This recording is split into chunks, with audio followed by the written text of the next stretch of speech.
오늘 제목이 말씀이 주도하는 가정입니다. 우리는 하나님의 계획을 다 알 수도 없고 이해할 수도 없습니다. 그러나 우리는 그런 어떤 삶의 상황 가운데 있을지라도 하나님의 때를 기다릴 수 있어야 되죠. 그것에 대해서 우리가 자신이 과신하거나 그것을 우리가 잘못 판단해서 어려움을 당할 수가 있기 때문에 그렇습니다. 여러분, 모든 일에는 하나님의 때가 있습니다. 그래서 때로는 머물 때가 있는가 하면 언젠가는 다시 일어나서 가야 할 때가 있습니다. 야곱이 떠나고자 할 때는 하나님께서 그를 머물러 있게 하셨습니다만 적절한 때가 되었을 때에 오늘 하나님은 그 야곱을 일어나게 하셔서 그의 있는 처소로 민족으로 족속으로 다시 돌아가도록 그렇게 이끌어 가시고 계십니다. 결국 야곱은 하나님의 인도하심을 따라서 축복을 받게 되죠. 사실 명분상으로 따져보면 신부감을 찾는다는 이유만으로 삼촌 라반의 집으로 그가 도망하지 않았습니까? 그때 그 손에 들린 것은 아무것도 없었습니다. 그러나 지금 그에게는요, 하나님께서 부어주신 놀라운 축복이 지금은 차고 넘치는 그런 상황이라는 거죠. 사실 야곱은 우리가 말씀을 통해서 볼 수 있지만 꾀가 많고 약은 사람입니다. 그 이름의 뜻대로 발 뒤꿈치를 잡는 자, 속이는 자, 그렇게 우리가 설명되고 있지 않습니까? 한마디로 얘기하면 계산이 빠른 사람입니다. 사람을 만나고 어떤 일을 하더라도 나에게 과연 이익이 있을까 없을까? 그것부터 계산을 따지는 사람, 아주 그것에 대해서 아주 이치가 밝은 사람, 이라고 할 수 있죠. 사실 그는 팥죽 한 그릇의 장자권을 빼앗았습니다. 아버지 이삭의 축복도 교활하게 가로챈 자이지 않습니까? 그런 것들을 생각해 보면 야곱은 어디를 가도 손톱만큼도 손해보지 않을, 그래서 어디에 가서도 자기가 자기의 것들을 놓치지 않는 그런 사람이라고 우리가 생각할 수 있을 것입니다. 그런데 우리가 지금 말씀을 보면서 그가 그렇지 않다는 것을 우리가 지금 보게 됩니다. 도리어 야곱은 자기보다 더한 사람을 만나게 되죠. 그래서 그는 말 그대로 험난한 세월을 살아갑니다. 바로 그가 누구냐면 외삼촌 라반입니다. 야곱은 거기서 자신보다 더 한 수 위인 삼촌 라반을 만나게 되었고, 그의 꾀임에 무려 오늘 말씀 보니까 20년 동안이나 긴 시간을 수고해야만 했습니다. 근데 여기서 우리가 생각해 볼 만한 것은 그런 생각이 듭니다. 과연 야곱은 그런 일을 경험하게 되었을 때에 무슨 생각을 했을까? 자신이 아마 자신을 좀 돌아보지 않았을까? 야, 진짜 세상 말로 뛰는 자 위에 나는 자가 있구나. 그런 생각을 하면서 참 내 머리가 명석하고 내가 뭔가 세상에서 내 이치가 정확하고 내 삶을 잘 뭔가 이끌어 갈 수 있을 거라고 생각을 했는데 생각해 보니까 그렇지 않구나 라는 것을 알게 되지 않았을까라고 생각을 합니다. 야곱은 자신이 이러지도 저러지도 못한 상황에서 눈물도 많이 삼켰을 거예요. 그런 면에서 오늘 본문이 그런 사실을 너무 잘 보여주고 있죠. 그리고 야곱에게 드디어 위기의 상황이 찾아오게 됩니다. 야곱은 라반으로부터 자기의 품삯을 받는데 어떤 것을 받느냐? 점 있는 것, 또 얼룩무늬 있는 그런 양떼를 자기의 품삯으로 받게 되죠. 근데 오늘 그에게 닥친 위기는 무엇이냐면 그것을 시샘하기 시작한 거예요. 그의 라반의 아들들이 자꾸만 이 야곱의 양떼들이 늘어나는 것을 보니까 시샘을 합니다.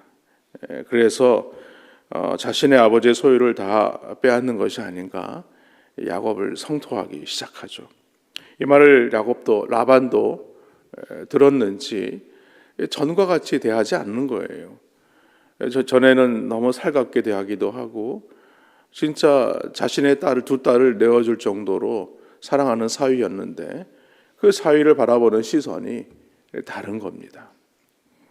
여러분, 우리가 이 가정에서 이런 부분들이 얼마나 많이 있는지 몰라요.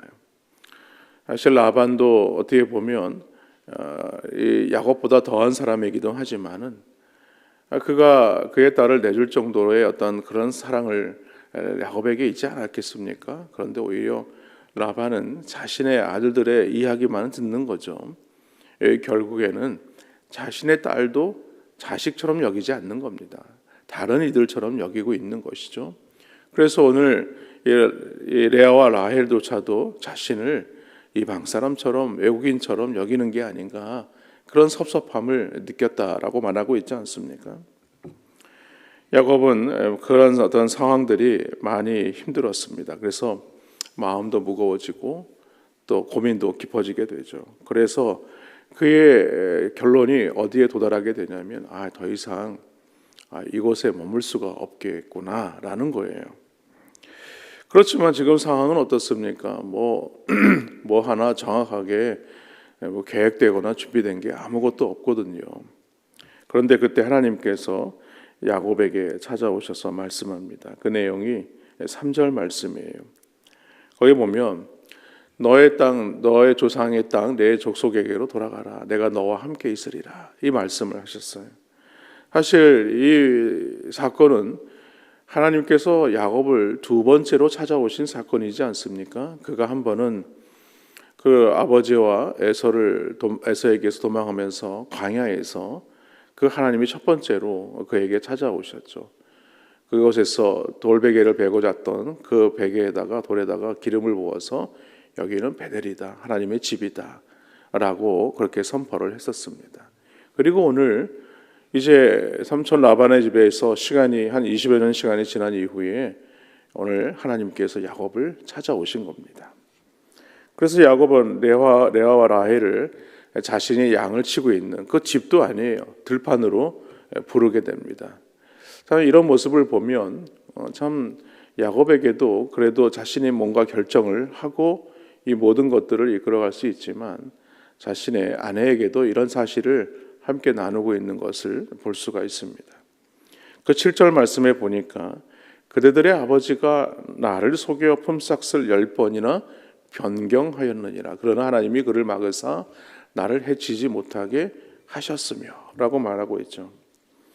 그는 악자까지 살고자 열심히 노력했지만 그때마다 번번이 라반의 속임수에 넘어가고 말았다는 거죠. 야곱이 보통 사람은 아니죠. 자신의 꾀가 아주 밝은 사람입니다. 그런데도 그가 열심히 살았다라고 이렇게 표현하고 있지 않습니까? 나름대로 자신이 삼촌 라반이 자신에게 어떻게 행하고 있는지를 그는 너무 잘 알았지만 그래도 열심히 살았다는 거죠. 그러나 그 라반 밑에서 자신이 살 수 있었던 것은 그것이 자신이 뭔가 그런 상황들을 헤쳐갈 수 있는 자신의 꾀 때문이 아니고 무엇 때문이냐고 얘기하냐면 하나님이 그를 막아서 나를 해치지 못했다. 그러니까 하나님이 자신을 보호해 주셨다, 인도해 주셨다라고 지금 이렇게 말하고 있는 겁니다. 그뿐만이 아닙니다. 오늘 8절과 9절 말씀에 보니까 이렇게 얘기하지 않습니까? 그가 이르기를 점 있는 것이 너의 싹시 되리라 하면 온 양떼가 나은 것이 점 있는 것이요 또 얼룩무늬가 있는 것이 너의 싹시 되리라 하면 온 양떼가 나은 것이 얼룩무늬 있는 것이니 하나님이 이같이 그대들의 아버지의 가축을 빼앗아 내게 주셨느니라. 이렇게 고백하고 있죠. 그러니까 한마디로 말해서 이렇게 자신의 재산이 늘어나게 된 것은 자신의 지혜로 된 것이 아니라 하나님의 은혜로 말미암은 것이다 라는 어떤 고백입니다. 그렇습니다. 야곱은 마침내 깨닫게 된 것이죠. 자신이 뭔가 자신의 꾀로 뭔가 다 이루어 갔으리라고 생각을 했던 것이었는데 그렇지 않다는 것을 그제서야 알게 된 겁니다. 하나님이 자신을 위하여서 일하시고 자신과 함께하고 계시는구나 라는 것을 알게 되었어요. 이를 그의 아내 레아와 라헬에게 간증하면서 고백하고 있는 겁니다. 그 야곱의 말을 다 들은 레아와 라헬은 함께 이 야곱의 말에 동의를 하게 되죠. 동의를 하는 게 뭡니까? 다시 그 아버지 이삭의 집으로 돌아가겠다라는 것이죠. 여러분, 신앙생활이라는 것은 여러 가지로 우리가 생각해 볼 수 있지만 신앙생활은 뭔가 하나님께서 나를 위하여 일하시고 나와 함께 동행하신다는 사실을 조금씩 깨닫는 겁니다. 그리고 그것을 확인해 가는 과정이 바로 신앙생활입니다.